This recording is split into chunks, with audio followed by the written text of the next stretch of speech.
පේනවද? right හැමදෙරේකම ආයිබෝවන් කියලා පිළිගන්නවා KV ටෙක්නොලොජි තින් අරගෙන තවත් අලුත් මලුත් වීඩියෝ එකකට.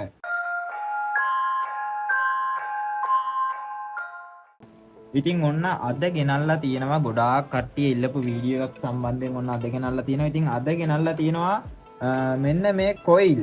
අපි ගත්තොත් එහෙනම් මෙන්න මේ කොයිල්ස් අපි කොහොමද හරියට චෙක් කරගන්නේ? මේ කොයිල් වල රීඩින් කොහොමද අපි හරියට චෙක් කරගන්නේ කියන මාතෘකාව ගැන අද අපි පැහැදිලිව කතා කරමු. ඉතින් ගත්තොත් එහෙම කොයිල් අපිට ගොඩාක් කොයිල්ස් බලා ගන්න පුළුවන් මොබයිල් මදර් බෝඩ් එක ෆිල්ටරින් කොයිල් එතකොට බූස්ට් කොයිල් බක් කොයිල් මේ වගේ ආදිය බලා ගන්න පුළුවන්. එතකොට පොදුවේ මම කොයිල් කොහොමද චෙක් කරන්න කියලා ඔයාලට මම අද කියලා දෙන්නම්. එතකොට කොයිල් මාතෘකාව කතා කරොත් එහෙම මේ බූස්ට් කොයිල් එකක් කියන්නේ මොකක්ද? මේ බක් කොයිල් එකක් කියන්නේ මොකක්ද? ඒ සම්බන්ධයෙන් ඉගෙන ගන්න ඕන නම් යට කමෙන්ට් සෙක්ෂන් එකේ කමෙන්ට් එකක් දාගෙන යන්න. මම මේක ගැනත් ඔයාලට වෙනම ලෙසන් එකකින් කියලා දෙන්නම්.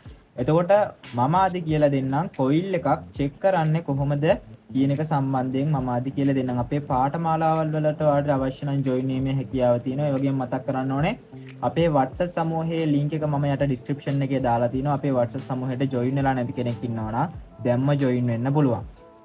right. ඉතින් මේ කොයිල් අපි කැපැසිටර්ස් රෙසිස්ටර්ස් ගැන ඉගෙනගෙන තියෙනවා අපේ channel වල මුල් වීඩියෝස් වල බලපු නැති අය ඉන්නවා නම් ගිහලා බලන්න පුළුවන්. දුරකථන අලුත් ඇඩියාව සම්බන්ධයෙන් මම ගොඩාක් වීඩියෝස් දාලා තියෙනවා. එතකොට මේ රෙසිස්ටර්ස් කැපැසිටර්ස් වගේ තමයි මේවත් අපිට ආවට ගියාට මාරු කරන්න බෑ. ඉතින් ගොඩක් කට්ටිය පුරුදු වෙලා ඉන්නේ මේ කොයිල් වල සමාන හැඩයන්. ඒ කියන්නේ දැන් මේ කොයිල් එක ගත්තොත් මේ කොයිල් එක කොටු හැඩයෙන් යුක්තයි. මේක කොටුවක් වගේ මේක නිකන් තියෙන්නේ. සමහර කොයිල් වලට දැකලා තියෙනවා සමහර කොයිල් වල මේ මුළු හතර කර්ව් වෙලා යනවා මුළු හතර. ඉතින් ඒ විදිහට ඔයාලා පාට සහ හැඩය බලලා කොයිල් මාරු කරන්න පුරුදු වෙලා ඉන්නවා. පටන් ගත්ත අලුතම බහැපු අය ඒ විදිහට මාරු කරන්න ඉන්නවා. දැන් මේ කොයිල් වර්ගය ගත්තොත් එහෙම බලන්න මේ කොයිල් වර්ගය අපි මේවට ඉන්ඩක්ටර්ස් කියලා කියනවා. මේවත් කොයිල් ටයිප් එකක් තමයි. එතකොට බලන්න මේ කොයිල් මෙන්න මේ විදිහට හැඩයෙන් තියෙනවා. ඒ කියන්නේ මෙන්න මේ හැඩයෙන්. එතකොට තව කෙනෙක් මේ හැඩයෙන්ම තියෙන කොයිල් එක අරන් මෙතනට රීප්ලේස් කරන්න පුළුවන්. ඉතින් ඒ විදිහ ඇත්තටම වැරදි. මේ මෙතඩ් එක වැරදි. ඒ නිසා ඒ වැරද්ද නැවත ආයෙ කරන්න එපා. මේවා මාරු කරන්න අපිට මේ වගේ චෙක් කරන්න ඕන යම් දේවල් තියෙනවා. ඉතින් ඒ වගේ වීඩියෝස් අවශ්‍යයි නම් යට කමෙන්ට් සෙක්ෂන් එකේ කමෙන්ට් එකක් දාන්න. ඉතින් අද අපි බලමු කොයිල් එකක් කොහොමද අපි නිවැරදිව චෙක් කරගන්නේ. කොයිල් එකක් කොහොමද අපි හරියට ඩිරෙක්ට්ලි ගලවලා චෙක් කරගන්නෙත් කියලා අපි බලමු. right. එතකොට කොයිල් ගත්තා පස්සේ මම කිව්වා බක් කොයිල් බූස්ට් කොයිල් මේ වගේ ගොඩාක් කොයිල් තියෙනවා. ෆිල්ටරින් කොයිල් මේ වගේ ගොඩාක් කොයිල්ස් වර්ග තියෙනවා. මේ මොබයිල් මදර් බෝඩ් එක ගත්තොත් එහෙම ප්‍රධාන වශයෙන් බක් කොයිල් බූස්ට් කොයිල් අපිට බලා ගන්න පුළුවන්. සාමාන්‍යයෙන් charging section එකේ graphics section එක හරිය වැටෙනවා බූස්ට් කොයිල්. ඒ වගේම power IC section එකේ බක් කොයිල්ස් වැටෙනවා. ඉතින් කොහොමද මේවා වැටෙන්නේ කියලා අපේ courses වලට join වුණොත් ඔයාලට පැහැදිලිව ඉගෙන ගන්න පුළුවන්. right. එතකොට අපි බලමු බෝඩ් එකේ තියෙනකොට දැන් බලන්න මෙතන කොයිල්ස් ඔයාලට පේනවා මේ තියෙන power IC එක. හරිද? මේ තියෙන්නේ power management IC එකක්. තියෙන power IC එකක් තමයි මෙතන තියෙන්නේ. එතකොට මෙතන ඔයාලට පේනවා කොයිල් ගොඩක් තියෙනවා නේ. කොයිල්ස් ගොඩක් තියෙනවා. ඉතින් මේ තියෙන්නේ බක් සෙක්ෂන් එකක්. ෆෝන් එකේ බක් සෙක්ෂන් එකක් තමයි මෙතන ඇවිල්ලා තියෙන්නේ. එතකොට මේ තියෙන්නේ බක් කොයිල්ස්. හරිද? එතකොට මේවා අපිට ආවට ගියාට චේන්ජ් කරන්න බෑ. මේ වගේ තියෙනවා අපිට බලන්න බැලිය යුතු දෙයක් මේකෙත් තියෙනවා. ඒවා මොනවද කියලා ඉගෙන ගන්න ඕන නම් කමෙන්ට් සෙක්ෂන් එකේ කමෙන්ට් එකක් දාන්න. කමෙන්ට්ස් වැටෙන පිළිවෙල අනුව මම ඔයාලට වැඩිපුර ඉල්ලන්නේ මොකක්ද? ඒ ලෙසන් එක ගෙනල්ලා දෙනවා. right.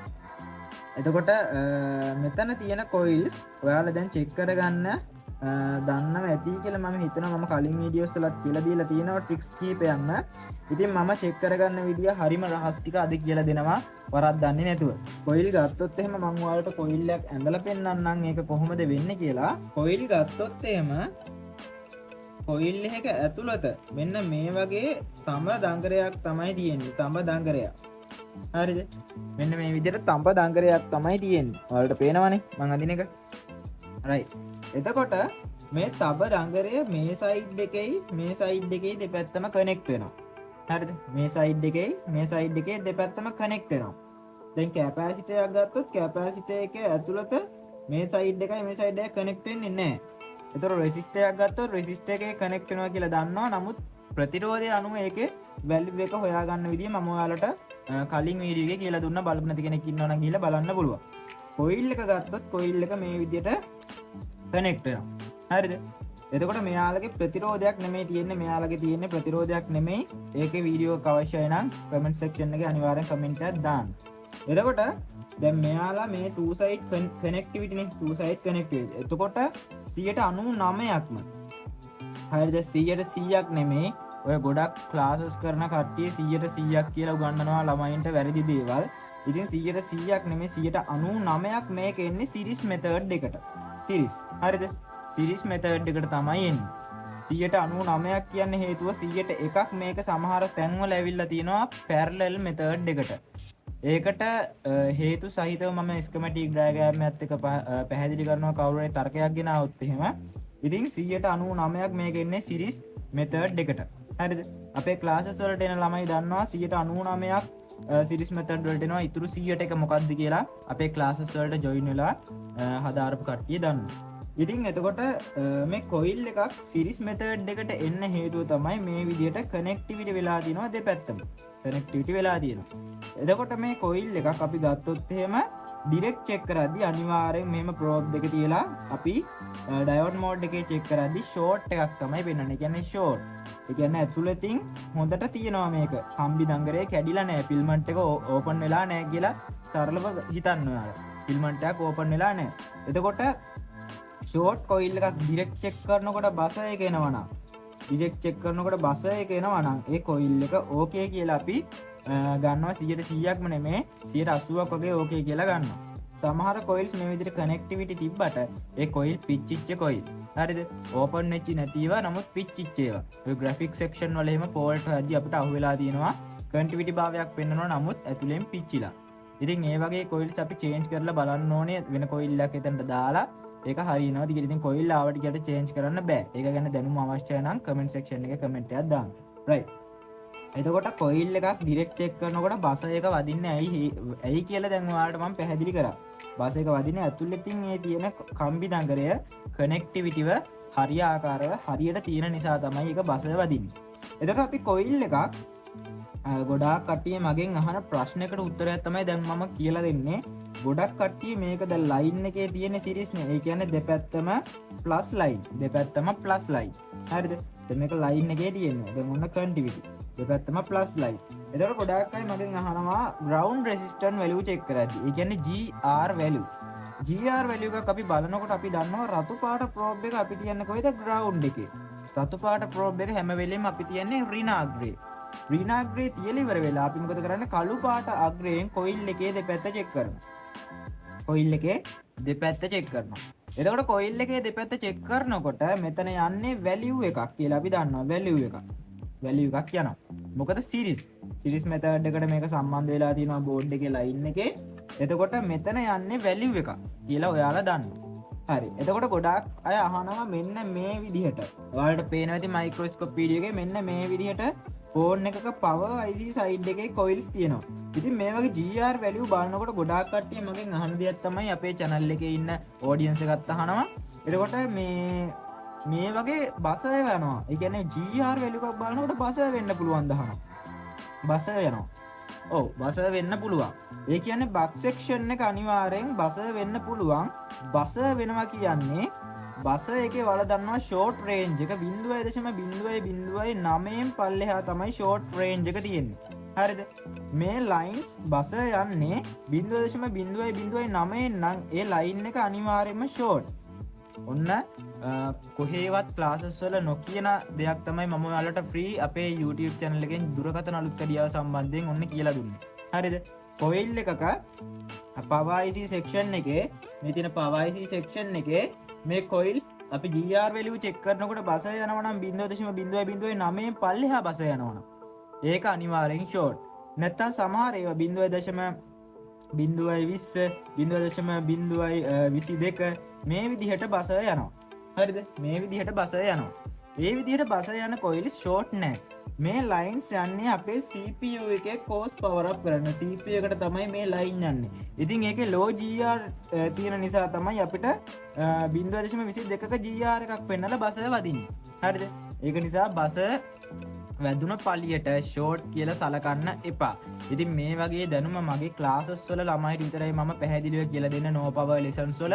ඉතින් ඔන්න ඒකෙන් ෆ්‍රී දෙයක් මම ඔයාලට වීඩියෝ එකේ හැමදාම අන්තර්ගත කරනවා. ඔයාලා දන්නවා මගේ වීඩියෝස් වල හැම වීඩියෝ එකකම වගේ ඔයාලට සීක්‍රට් ට්‍රික් එකක් එහෙම නැත්නම් මොකක් හරි විශේෂ දැනුමක් අන්තර්ගත කරලා තමයි වීඩියෝ එක එළියට දාන්නේ. ඉතින් ඒකයි මගේ වීඩියෝස් වල තියෙන වෙනස. ඉතින් ඔයාලා පැහැදිලිව ඉගෙන ගන්නවා නම් මොනවා හරි දෙයක් මට කිසි ප්‍රශ්නයක් නැහැ. channel එකට like එකක් දාලා comment එකක් දාලා යන්නේ හොඳටම ඇති. ඉදිරියට වීඩියෝස් මම අරගෙන එනවා මේ වගේම දේවල් ඇතුළත් කරලා. ඉතින් මම මේක කලින් වීඩියෝස් වලත් ඔයාලට කියලා දීලා තියෙනවා. ඉතින් මේ වීඩියෝස් වල දාලා තියෙද්දිත් කට්ටිය අහන නිසා තමයි මේ වීඩියෝ එකෙත් දාන්න ඕනේ කියලා හිතුනේ. හරි. ඉතින් අපි බලමු මේක GR value check කරලා. අපි මුලින්ම මේක GR value ටික දැන් coil එක check කරමු. right. කොයිල් එක මම හිතනවා ඔයාලට මේ තියරි ටික දැන් තේරෙන්නේ නැති කියලා. කමෙන්ට් වැටෙන ගාන අනුව මම ඊළඟට කොයිල් එකක් කොහොමද මාරු කරන්නේ, කොයිල් එක මොනවද චෙක් කරන්න ඕනේ කියන ලෙසන් එක අරගෙන එන්න. මෙන්න තියෙනවා අපේ power IC එක. එතකොට මේ වටේ තියෙනවා buck coils. හරිද? මේවට අපි කියනවා buck coil කියලා. right. එතකොට මම දාගන්නම් diode mode එකට multimeter එකේ. හරි, diode mode එකට දාගන්නවා. හරි. ඊළඟට මම මේක දැන් ground resistance value එකන බලන්න යන්නේ GR value එක. අපි බලමු මේ section එකේ GR value එක කොහොමද තියෙන්නේ කියලා. හරි. මම ඔන්න රතු පාට probe එක ground කරනවා. රතු පාට probe එක ground කරලා මම පොඩි blade තලයක් වගේ use කරන්නම්. මොකද මේ coils වල අඩියට තියන්න ඕන නිසා. හරි. මම tweezer එකට probe එක මෙව කරගත්තා. හරි. දැන් බලන්න GR value එක බලනකොට බලන්න මල්ටිමීටර් එකේ GR එක පෙන්නයි. ඔන්න මෙන්න මේ මුල්ලෙන් තියෙනවා. දැන් මේක සීරීස් නෙන්නේ. බලන්න GR value එක 378යි මේ කොයිල් එකේ. 378ක GR value එකක් පෙන්නනවා. හරිද? 378ක. බලන්න මම රතු පාට probe එක ground කරලා මේ තියෙන රතු පාට probe එක ground කරලා ඔයාලට මයික්‍රොස්කෝප් එකෙන් පේනවා. මම මෙන්න මේ විදිහට තමයි චෙක් කරන රතු පාට probe එක ground කරලා කළු පාට probe එක මෙන්න මෙතනින් තියෙනවා. බලන්න 381යි 381යි. එතකොට බලන්න GR එක 300 ගානක් අපිට පෙන්නනවා. ගැටලුවක් නැහැ. ඊළඟ කොයිල් එක බලමු. ඔන්න ඊළඟ එක 448ක් 9ක් පෙන්නනවා. ඒකත් ප්‍රශ්නයක් නැහැ. හරි. ඊළඟ එකක් බලමු.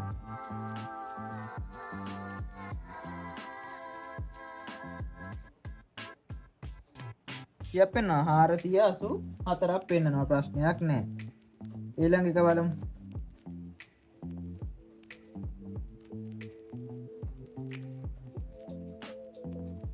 යප්පෙන 383ක් පෙන්නනවා. ප්‍රශ්නයක් නැහැ. ඊළඟ එක බලමු.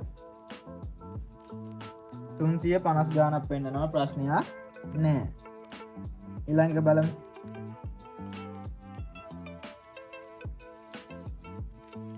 366ක් පෙන්නනවා. ප්‍රශ්නයක් නැහැ. හරි. මෙතන එකත් බලමු. 369ක් 50ක් වගේ පෙන්නනවා. අවුලක් නැහැ. 58ක් වගේ පෙන්නනවා. ප්‍රශ්නයක් නැහැ. දැන් බලන්න මේ section එකේ කිසිම coil එකක් low GR ගියේ නැහැ. හරිද? දැන් මෙතන තියෙනවා light section එකේ coil එකක් අපි බලමු. මේක 400 ගානක් පෙන්නනවා. ප්‍රශ්නයක් නැහැ. එතන මේ section එකේ කිසිම coil එකක් low GR වත් බසවත් ගියේ නැහැ. අපි තවදුරකථනයක බැලුවොත් තවදුරකථනයක low GR යන්න පුළුවන්. කියන්නේ දැන් Sunshine multimeter වල ඔයාලා දන්නවා Sunshine ඒ වගේ මොකද්ද Sunshine ඒ වගේ බස වදින්නේ නැහැ diode mode එකේ 0.20 22 ඔය වගේ low GR එකක් තමයි පෙන්වන්නේ. ඒක ඔයාලට මම හැම වීඩියෝ එකකම වගේ කියලා තියෙනවා Sunshine multimeter වලයි සාමාන්‍ය basic multimeter එකයි වෙනස. මම ඒක කියලා දීලා තියෙනවා. හරි. එතකොට දැන් මෙතන කිසිම section එකක එක coil එකක්වත් බස range මුකුත් ගියේ නැහැ. අපි මේ board එකේ check කරලා බලමු ඕනනම්. මේ board එකේ මෙතන තියෙන coil ටික නම් damage වෙලා අපි check කරලා බලමු.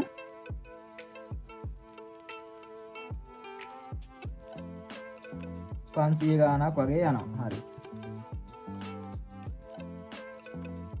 400 ගානක් යනවා.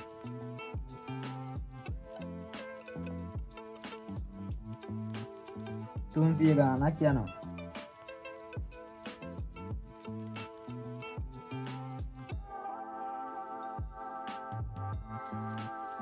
200 ගානක් යනවා.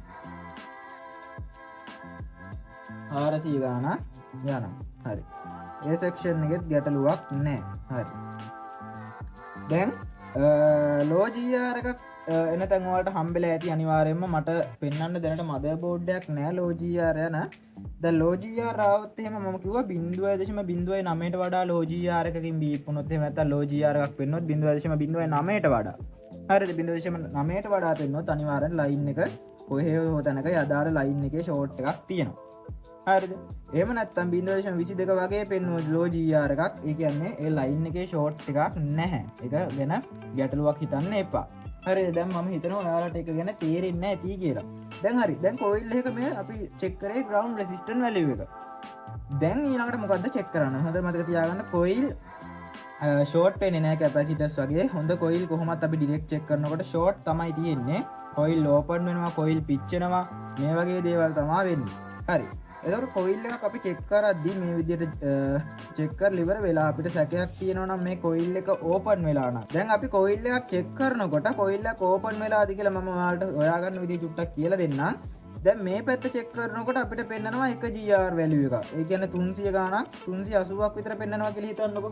මේ පැත්ත චෙක් කරද්දී 380ක් පෙන්නනවා. මම ඔක ප්‍රැක්ටිකලිම චෙක් කරලා පෙන්නන්නම්. ඕපන් වෙලාද කියලා අයිඩෙන්ටිෆයි කරගන්න. මේ පැත්ත චෙක් කරද්දී දැන් බලන්න මේකේ 400ක් 402ක් වගේ පෙන්නන්නේ. හරි. ආයි මේ පැත්ත චෙක් කරලා බලන්න මේකේ. ඒත් 413ක් ඒ වගේනේ පෙන්නන්නේ ආසන්නයෙන් පෙන්නනවා. හරිද? දැන් කොයිල් එකක් ඕපන් වුණාම ඒක ඔයාලට ඇඳලා මම කියලා දෙන්නම් පැහැදිලි වෙයි. එතකොට ඔයාලට මම කිව්වා කොයිල් එකක් සම්බන්ධ වෙන්නේ සිරිස් ලයින් එකකට කියලා. හරිද? මේ විදිහට සම්බන්ධ වෙනවා කොයිල් එකක්. එතකොට මේ සයිඩ් එක power IC සයිඩ් එක power IC හරිද මේ සයිඩ් එක හිතන්න CPU සයිඩ් හරිද ඔහොම හිතන්නකෝ එතකොට දැන් මේකේ කොයිල් එක අපි ගැලවුවොත් එහෙම ලයින් එක මෙහෙම ඉතුරු වෙනවා ඒ කියන්නේ ලයින් පාලම ගැලවුවා වගේ මෙතනින් ඉතුරු වෙනවා එතකොට මේ ලයින් දෙක කිසිම කනෙක්ටිවිටි භාවයක් නැහැ හරිද මේ කොයිල් එක ඕපන් වෙනවා කියන්නේත් ඇතුලේ මේ කනෙක්ටිවිටි භාවය මේ විදිහටම කොයිල් එක තිබ්බත් නැතුව යනවා කියන එකනේ මම කියන්නේ තේරෙනවද දැන් කොයිල් එක ඕපන් වුණාම වෙන්නේ මේ ඇතුලේ තියෙන ෆිල්මන්ට් එක වගේ කැඩෙනවා කැඩුණාට පස්සේ මේක මේ විදිහට නිකන් දැන් කොයිල් එක මේ විදිහට තියෙනවා නමුත් ඕපන් වෙලා තියෙන්නේ මෙහෙම සම්බන්ධයක් නැහැ හරිද එතකොට අපි මේ පැත්ත චෙක් කරද්දි මේ CPU එකේ GR එක පෙන්නනවා 320ක් වගේ පෙන්නනවා කියන්නකෝ දැන් මේ පැත්ත චෙක් කරද්දි power IC එකේ GR එක පෙන්නනවා 280ක් විතර හරිද 280ක් දැන් බලන්න දෙපැත්ත සාපේක්ෂව values දෙකක් පෙන්නනවා දෙපැත්ත සාපේක්ෂව value දෙකක් පෙන්නනවා තේරුණා නේද මම කියන එක දෙපැත්ත සාපේක්ෂව value දෙකක් පෙන්නනවා මේ විදිහට කොයිල් එක පෙන්නනවා නම් අපිට සැකයක් එනවා මේ කොයිල් එක ඕපන් වෙනවා කියලා දැන් කොයිල් එක ඕපන් වුණාම මේ පැත්ත OL මේ පැත්ත OL නැත්නම් මේ පැත්ත value යනවා එහෙම නෑ මේ දෙකේ GR value දෙක ඇදලා ගන්නවා මේ ලයින් දෙකේ මේ කෙරවල් දෙකට මොකද ඇතුලෙන් ඕපන් නේ මේක කනෙක්ට් වුණොත් තමයි මේ GR දෙක සේම් වෙලා එක GR එකක් දෙපැත්තෙන්ම පෙන්නන්නේ තේරුණානේ මේක කන්ටිවිටි තිබ්බොත් විතරයි මේ GR දෙක සේම් වෙලා එකම GR value එකක් සාපේක්ෂව පෙන්නන්නේ නැත්නම් මේක ඇතුලෙන් ඩිස්කනෙක්ට් වුණාම මේ පැත්තයි values දෙකක් අපිට පෙන්වන්න පුළුවන්. ඔයාලා කොයිල් එකක් නිකවට ගලවලා බලන්න path line එකකින් කොයිල් එකක් ගලවලා මේ side එකේ GR එකයි මේ side එකේ GR එකයි check කරලා බලන්න සාපේක්ෂව GR value එහෙම වෙලා පෙන්වනවා දෙකක් පෙන්වනවා. හරිද? එතකොට ඔන්න ওই විදිහට අපිට ආවොත් එහෙම GR value දෙකක් අන්න අපිට සැකයක් හිතෙනවා මේ කොයිල් එක ඕපන් වීමකට ලක් වෙලාද කියලා සැකයක් හිතෙනවා. හරිද? එතකොට අපිට කරන්න පුළුවන් මේක ඩිරෙක්ට් චෙක් කරන්න පුළුවන්. ඒ කියන්නේ බෝඩ් එකේ මේ විදිහටම තියෙනකොට ප්‍රෝබ් දෙක දෙපැත්තෙන් තියන්න පුළුවන්. ප්‍රෝබ් දෙක මෙහෙම දෙපැත්තෙන් තියලා බස වෙනවද නැද්ද බලන්න පුළුවන්. හරිද? ඒක ගැටලුවක් නෑ. ඉතින් මේක අපහසු නිසා අපි කොයිල් එක ගලවලා එළියට ගන්නවා. මේක අපහසු නිසා කොයිල් එක ගලවලා එළියට ගන්නවා. ගලවලා එළියට අරගෙන ඉවර වෙලා අපි බස මෝඩ් එකට දාගෙන චෙක් කරනවා. මම ගාව තියෙනවා ගලවගත්ත කොයිල් එකක් මම ඔයාලට පෙන්නන්නම්. හරි. බසර් මෝඩ් එකට දාගෙන තියෙන්නේ බලන්න ප්‍රෝබ් දෙක ගාවදී දැන් බසර් වදිනවා. ප්‍රෝබ් දෙක ගාවදී බසර් වදිනවා පේනවා. හරිද? දැන් එතකොට මේක බලන්න මේක ඩිරෙක්ට් චෙක් කරද්දී ඔන්න බලන්න මේක දැන් හොඳ කොයිල් එකක්. පේනවද? වෙනවා. බසය වදිනවා. හරිද? ඉතින් මේක හොඳ කොයිල් එකක්. ඉතින් ඔන්න ඔය විදිහට කොයිල් එක ඕපන් වෙලාද නැද්ද කියලා අපිට ගලවලා ඩිරෙක්ට් චෙක් කරගන්න පුළුවන්. කිසිම ප්‍රශ්නයක් නැහැ, ඩිරෙක්ට් චෙක් කරගන්න පුළුවන්. හරිද? හැම කොයිල්ලම ෆිල්ටරින් කොයිල් ඒවා, බක් කොයිල්, බූස්ට් කොයිල් ඒවා මේ විදිහට බසය වදින්න ඕනේ අනිවාර්යෙන්. එතකොට දැන් මේක සමහර කොයිල් තියෙන ඔය ග්‍රැෆික්ස් සෙක්ෂන් වල අපිට හම්බෙලා තියෙනවා මේ විදිහට බසය වැදුනත්. හරිද? මේ විදිහට බසය වැදුනත් ඒ කොයිල් එක ඇතුලෙන් කර වෙලා තියෙනවා. එතකොට ඒක අදාළ වෝල්ටේජ් බූස්ට් වීම වෙන්නේ නැහැ. කර වෙලා තියෙනවා. හරිද? කරවීමකට ලක් වෙලා තියෙනවා. ඉතින් මේ වගේ තැන් තියෙන මේ වගේ තැන්වලදී අපිට අදාළ කොයිල් එකක් මාරු කරන්න ඕනේ. අපිට අදාළ කොයිල් එක කොහොමද හොයාගන්නේ කියලා දැනගන්න ඕන නම් කොයිල්ස් වලින් මොනවද වෙන්නේ, එතකොට කොයිල් අපි කොහොමද චේන්ජ් කරන්නේ සම්බන්ධයෙන් විස්තරාත්මකව වීඩියෝ ඕන නම් ඔයාලට කිසිම ක්ලාස් එකක කියලා දෙන්නේ නැති, හරියට කියලා දෙන්නේ නැති දේවල් අවශ්‍යයි නම් මට කමෙන්ට් සෙක්ෂන් එකේ කමෙන්ට් චුට්ටක් වැඩිපුර දාලා තියෙන. එතකොට මම ඔයාලට මේ කට්ටිය හොයන්නේ මේ වීඩියෝ කියලා ඒක මම ඔයාලට ගෙනල්ලා දෙන්නම්. right. ඉතින් මම හිතනවාද කොයිල් සම්බන්ධයෙන් ඔයාලට චෙක් කරන විදිහ ස්ටෙප් බයි ස්ටෙප් පැහැදිලිව තේරෙන්නේ නැති. ඒතර බක් සෙක්ෂන් එක කොයිල් එකක් ඇයි බීප් යන්නේ GR වල චෙක් කරනකොට කියන එක සම්බන්ධයෙන් අද තේරෙන්නේ නැති කියලා මම හිතනවා පැහැදිලිව. ඉතින් වීඩියෝ එක සම්බන්ධයෙන් මොනවා හරි අඩුපාඩු ගැටලු ප්‍රශ්න මොනවා හරි තර්ක තියෙනවා නම් අනිවාර්යෙන් කමෙන්ට් සෙක්ෂන් එක ඔයාලට බාරයි. ඉතින් අපි ඊළඟ වීඩියෝ එකෙන් මම බලාපොරොත්තු වෙනවා කොයිල් සම්බන්ධයෙන් ඔයාලට ඉතුරු දේවල් ටිකක් කියලා දෙන්න. ඉතින් ඕන්නම් කමෙන්ට් සෙක්ෂන් එකේ කමෙන්ට් එකක් දාගෙන යන්න. ඒ වගේම වීඩියෝ එකට ලයික් එකක් දාන්න අමතක කරන්න එපා. තව දෙයක් අපේ WhatsApp සමූහයේ තියෙනවා. අපේ WhatsApp සමූහයට සම්බන්ධ වෙන්නත් පුළුවන්. ඉතින් අපේ ක්ලාසස් වලට ජොයින් වෙන අයට ක්ලාසස් වලට ජොයින් වෙලා පැහැදිලිව මුලින්ද අග දක්වා ඉගෙන ගැනීමේ හැකියාව තියෙනවා මොබයිල් රිපෙයාර් සම්බන්ධයෙන්. ඉතින් එහෙනම් අද වීඩියෝ එකෙන් අපි ගිහිල්ලා එන්නම්. තවත් දවසක තවත් අලුත් වීඩියෝ එකකින් ඔයාලත් එක්ක මුණ ගැහෙන්න බලාපොරොත්තු වෙන. එහෙනම් අදට අපි ගිහිල්ලා එන්න. එහෙනම් හැමෝටම සුබ දවසක්. ජය වේවා. අපි KV ටෙක්නොලොජි